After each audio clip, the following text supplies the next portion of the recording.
This movie is a warning to women. I saw The Materialists and I haven't been able to stop thinking about it. I want to talk about it with somebody. So, spoiler warning. I'm going to talk about something that I don't think I've seen anyone mention yet on the internet. At the end of the movie, closing scene, Dakota Johnson declines a promotion and says she was actually planning on putting in her 2 weeks' notice to her boss. And then Chris Evans shows up with the halal cart dinner and proposes. There's so much to unpack in this scene.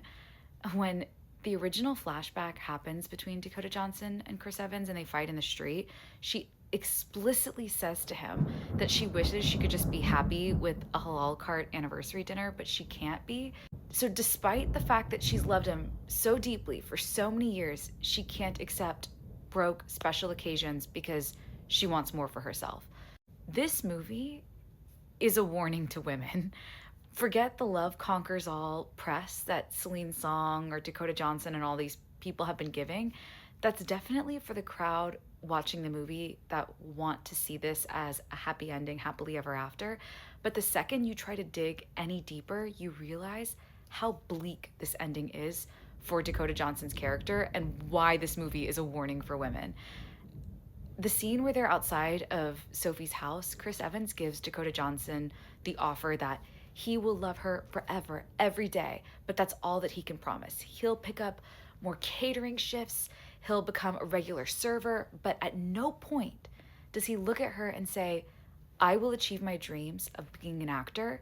I believe in myself. I can be bigger and better for you, for me, for us. He just promises to give her the bare minimum of a relationship, which is love, which he already has for her. He changes nothing to be with her. He shows no growth. He's doing nothing other than simply wanting her. Dakota Johnson, on the other hand, sacrifices her dreams for a man who will never even try to rise to meet her. Yes, they love each other. Yes, they'll make it work.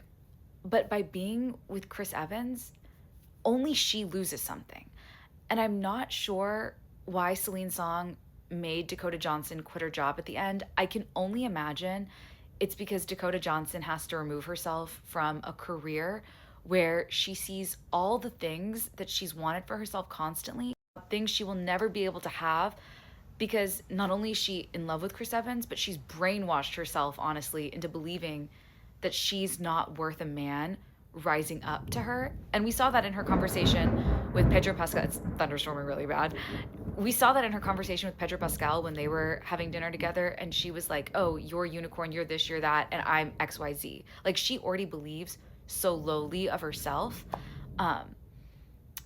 Chris Evans says to Dakota Johnson when she's having a smoke break at the first wedding in the movie, we come from shitty families, we're broke, we voted for Bernie, doesn't that make us the perfect match? And she laughs it off, but she believed him then, and she conceded to it in the end.